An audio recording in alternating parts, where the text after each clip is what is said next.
Welcome to a special June Bugs edition of ToonHeads. Over a span of 60 years, Bugs Bunny appeared in 177 Warner Brothers cartoons.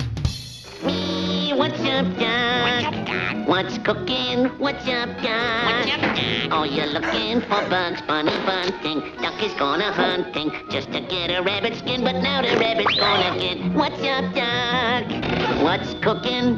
Hey, look out! Stop! You're gonna hurt someone with that old shotgun. Hey, what's up, Doc? We really mean it. What's up, Doc? Bugs Bunny, that carrot-chomping rascal, has become a national hero, a corporate symbol, and the biggest cartoon star of the 20th century. You know how I hate to talk about myself. And while Bugs has endured the test of time, the landscape of American culture has radically changed. 60 years of styles, fashions, and attitudes have come and gone. Stop that dancing up there! You sillies. And our concept of humor has evolved as well. I think I'll try some changes in the act, the next performance. Certain stereotypes that were considered funny to audiences of 1940 are offensive to audiences of 2001. Which way do you go? Which way do you go? There he goes. Where? There, go get him. Some of the films Bugs Bunny appeared in over 50 years ago have become dated. Open up that door! You notice I didn't say Richard? Yosemite Sam's reference to Richard is a joke relating to Count Basie's 1947 hit song, Open the Door, Richard. Most viewers of today don't understand many of these dated gags. References to contemporary trends like movies, personalities, books, and popular music were common in the satirical Warner Brothers cartoons. 1940s attitudes toward certain ethnic cultures and minorities were fair game for all movie makers, cartoonists, and humorists. What's up, Doc? These points of view are no longer considered correct or tolerable in today's culture. Throughout the years, local television stations, Turner Entertainment Networks, and Warner Brothers have removed certain cartoons from television circulation. Antiquated stereotypes perpetuated in these cartoons, particularly toward minority groups, were never in good taste. Only now, as a society, are we recognizing this injustice. Warner Brothers and Cartoon Network understand our responsibility to the community and to impressionable young minds who watch our network. But what were these cartoons? What was their intent? Who made them? And why were they pulled from television? To tell the complete story of Bugs Bunny, tonight ToonHeads devotes a special episode to All aboard! the 12 Missing Hares. Come on along and listen to... Ethnic humor has been an American comedy staple since the early days of vaudeville in the 19th century. The melting pot of immigrants that formed America in the early 20th century provided the inspiration to performers, writers, and cartoonists. Cartoonists in particular found they could get an easy laugh by identifying a minority group with a few lines of accented dialogue and caricatured ethnic facial features. No group was spared.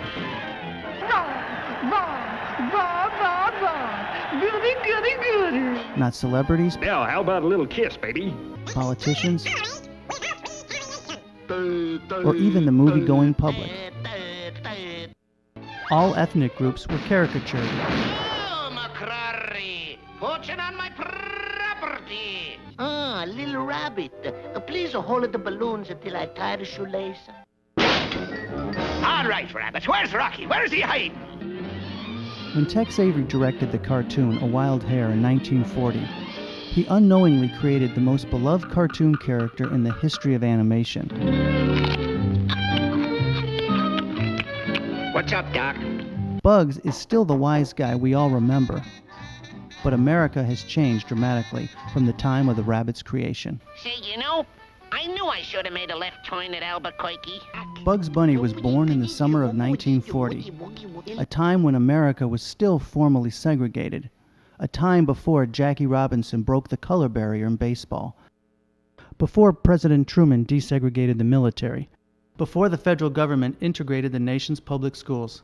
And while animated cartoons have generally been considered timeless evergreen entertainment for all ages, the 12 Bugs Bunny cartoons withheld from programming reflect views we as a nation no longer tolerate.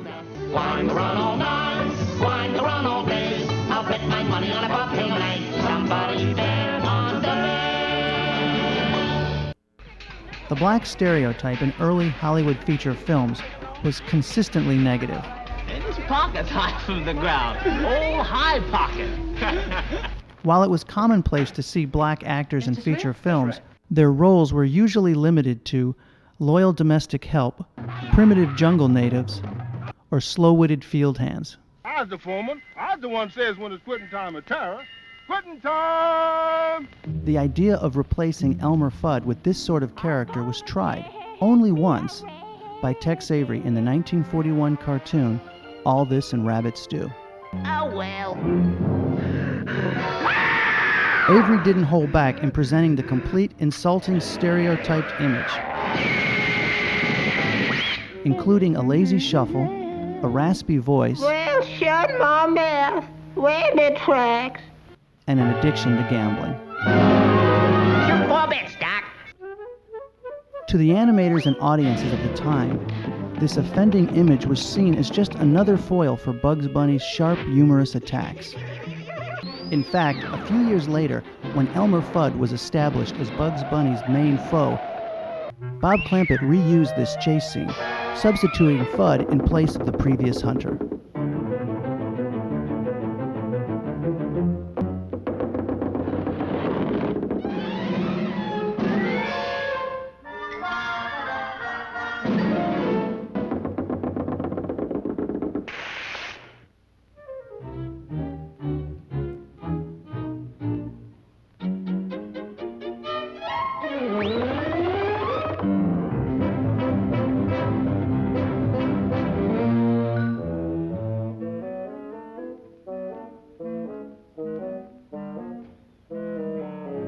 White performers in blackface was a common sight in vaudeville and early films. In fact, the practice continued in Hollywood musicals through the Second World War.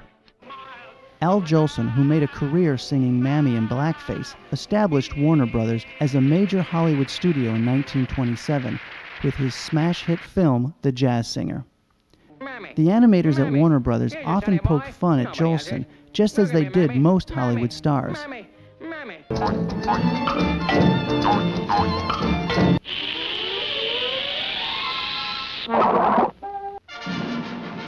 In this rare 1942 promotional film, Bugs mocks Jolson, encouraging moviegoers to buy war bonds. We all invest in the USA. Sammy, my Uncle Sammy. Particularly telling that this stereotype was used to promote the sale of war bonds. Buy a share of freedom today. Our government and society were blind to the pain these images caused African Americans. When Bugs head south in Mississippi Hair, the animators parodied black-faced minstrel shows as a joke to insult a wealthy Southern gambler. And the gentleman wins a cigar. The Camptown ladies sing this song. Doo-da, The joke isn't funny to most viewers of today. Oh, doo-da, day. Come down, We will return in a moment to this special ToonHeads presentation, The 12 Missing Hares.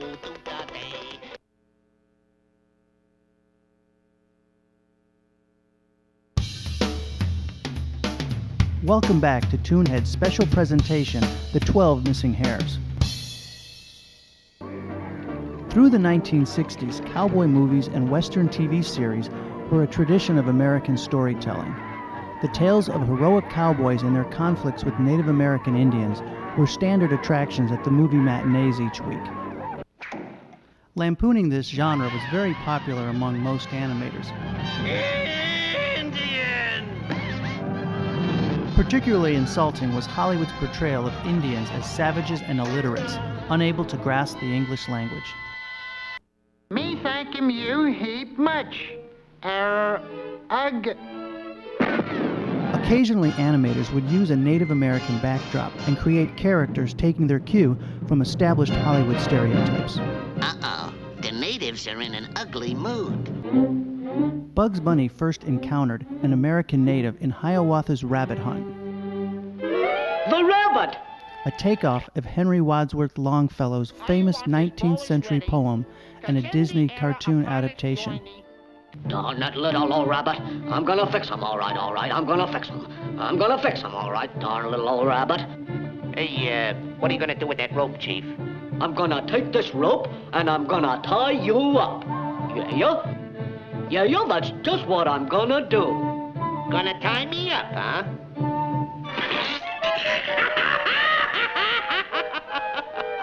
Oh, that's a pip! Gonna tie me up. Say it again, Chief. Say it again.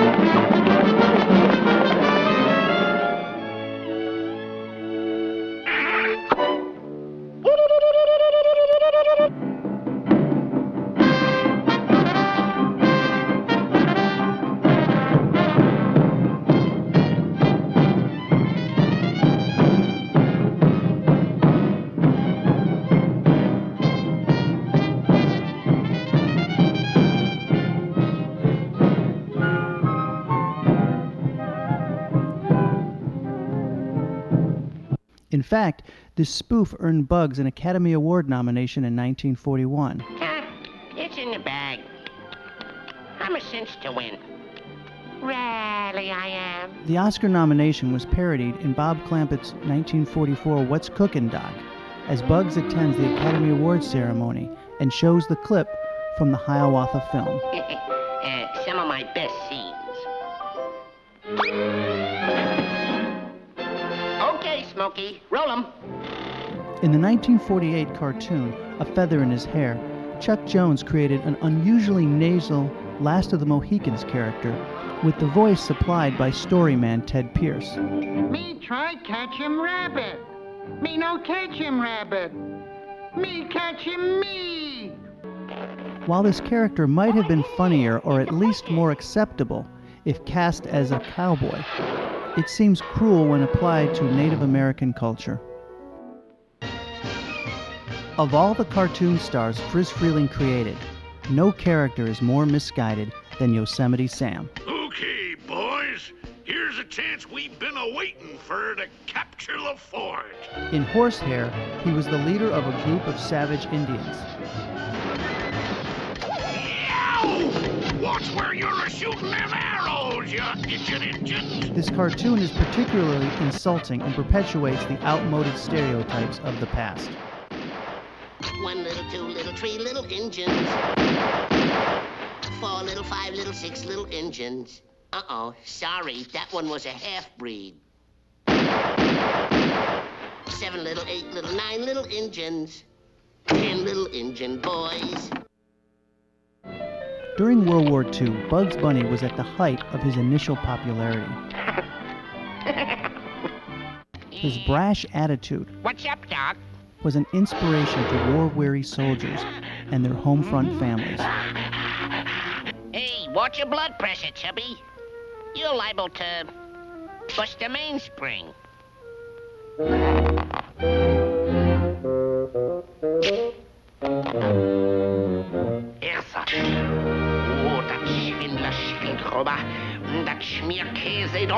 All of Hollywood got behind the war effort, including Bugs Bunny. But these images from Hair Meets Hair of Bugs Bunny battling Nazis Heil Hitler. do not belong on a television network geared toward children's programming. Cartoons like this deserve to be preserved as part of our American history, but their general entertainment value over the years has clearly diminished. Does your tobacco taste different lately? After Japan's surprise attack at Pearl Harbor, no one could deny the anger most Americans felt towards our enemy.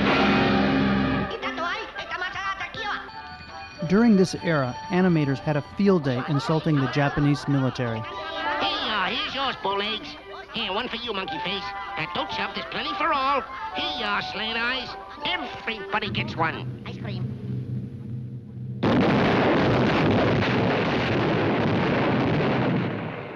Well, that's that. But today, 60 years later, the war is long gone and Japan is one of our closest allies.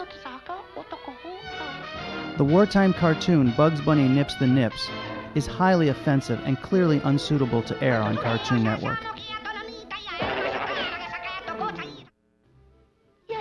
Over Bugs Bunny's 60-year career, the animators have had fun placing Bugs in many locales around the world and beyond. I'm alone! I'm alone on the moon! Squaring off with international adversaries like a Transylvanian vampire, Count, blood count. a Scottish golfer, an abominable snowman, My own little bunny rabbit dying. and of course, the Tasmanian devil. Put me down, you baggy-eyed devil. Hollywood viewed other countries, their peoples, and customs as strange and mysterious. You and your shortcuts.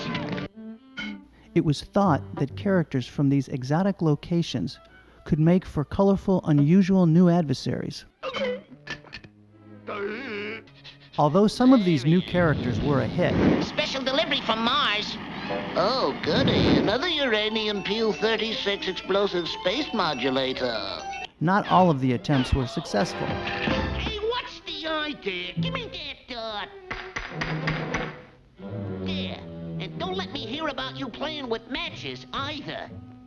This Eskimo character from 1949's Frigid Hare does not properly represent the Arctic native and their habitat. Get off of me, you big baboon! Ooh. Now see what you got us into?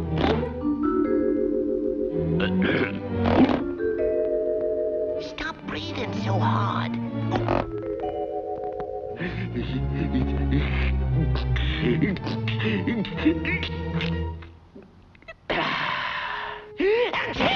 The Australian Aborigine were misrepresented by this wild character in the 1950 cartoon, Bushy Hare.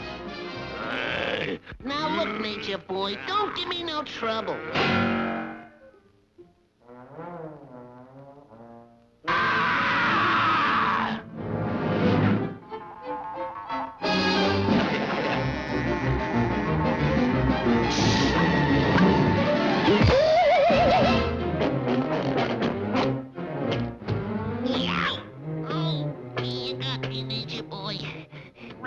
Epiglottis. Oh, agony, agony. Just go away and let me die in pieces.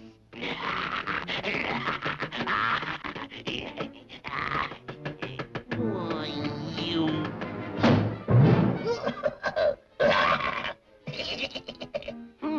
How Nature Boy can you get? Jungle witch doctors are part of Hollywood's stereotype of African natives.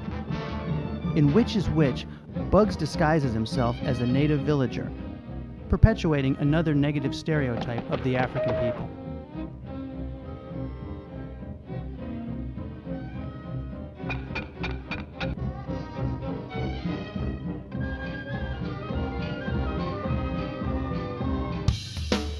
We will return in a moment to this special ToonHeads presentation, The 12 Missing Hares.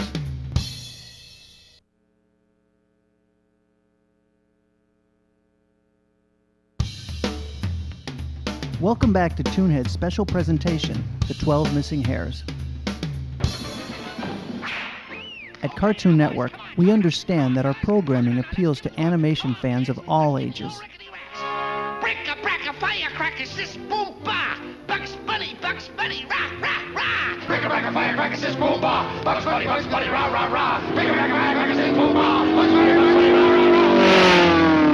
rah! A majority of our classic cartoons, some over 70 years old, continue to be enjoyed as contemporary entertainment. Doggone you, old mean wabbit! In a library as big as ours, some episodes, remarkably few, contain outdated images and inappropriate messages no longer suitable for our younger viewers. These films have been withdrawn from our programming library out of concern for all and for the greater good. But film history and Bugs Bunny's complete story cannot be ignored. We cannot erase the past nor sweep it under the rug. These 12 cartoons should not be judged by today's standards. What'd I say? What'd I say? Many of these cartoons were embarrassing and painful to the minorities they ridiculed at the time. But we have since grown as a nation, and our consciousness has been raised. Bugs Bunny is an American symbol and part of our cultural heritage. As caretakers of the Wascally Wabbit, Warner Brothers and Cartoon Network are well aware of our responsibility to the audience of parents, children, and cartoon buffs. Cartoon Network will not permit negative stereotypes and offensive images to air on our network. Wrong picture. We hope tonight's ToonHeads presentation provided some insight into this sensitive issue. Please enjoy the rest of Cartoon Network's Junebug special.